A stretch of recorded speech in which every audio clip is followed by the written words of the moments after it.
কিন্তু অত্যন্ত দুঃখের বিষয়, যুগের বিবর্তনে এই বয়োজ্যেষ্ঠ এবং জ্ঞানী গুণীজনের প্রতি আমাদের অনেকেরই আচরণ কেমন যেন বদলে যাচ্ছে, হারিয়ে যাচ্ছে আমাদের ভক্তি, শ্রদ্ধা ও সম্মান। এর ফলে পরিবারের জ্যেষ্ঠ পরিজনের উপরেও এর প্রভাব পড়ছে। এ প্রসঙ্গে আমি ছোট্ট একটি গল্প বলছি। আর সেটা হচ্ছে, একবার একজন বৃদ্ধ ভদ্রলোক একজন চিকিৎসকের কাছে গেছেন তার কানের সমস্যা নিয়ে। চিকিৎসক তাকে একটি শ্রবণ যন্ত্র ব্যবহার করতে বললেন।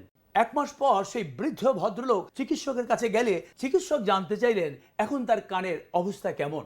বৃদ্ধ বললেন, একদম পরিষ্কার, সব শুনতে পাচ্ছি। চিকিৎসক বললেন, তাহলে ঘরের লোকজন বা পরিবার পরিজন যারা রয়েছেন তারা খুবই খুশি? তিনি বললেন, না। চিকিৎসক আশ্চর্য হয়ে জিজ্ঞেস করলেন, কেন? বৃদ্ধ তখন বললেন, আমি কাউকে জানাইনি যে আমি কানে শুনতে পাচ্ছি। আমি চুপচাপ ছিলাম। তাদের কথা শুনে বুঝলাম তারা এই বুড়োকে আর বাড়িতে রাখবে না। তারা আমাকে বৃদ্ধাশ্রমে পাঠিয়ে দেওয়ার জন্য চিন্তা ভাবনা করছে, কারণ আমি এখন তাদের কাছে অচল। চিকিৎসক বললেন, এ তো অত্যন্ত ভয়ঙ্কর কথা, তাহলে আপনি এখন কি করবেন? বৃদ্ধ তখন উত্তর দিলেন, আমি এই বাড়িটাকেই বৃদ্ধাশ্রম করে ফেলেছি এবং তাদের বলে দিয়েছি, তোমরা বাড়ি ভাড়া করে অন্যত্র থাকো। আমি আরো কিছু ভুক্তভোগী বৃদ্ধকে নিয়ে এই বৃদ্ধাশ্রমে থাকবো এবং তাদের আমার সঙ্গী করব। সুতরাং বুঝতেই পারছেন, যেমন কর্ম তেমন ফল।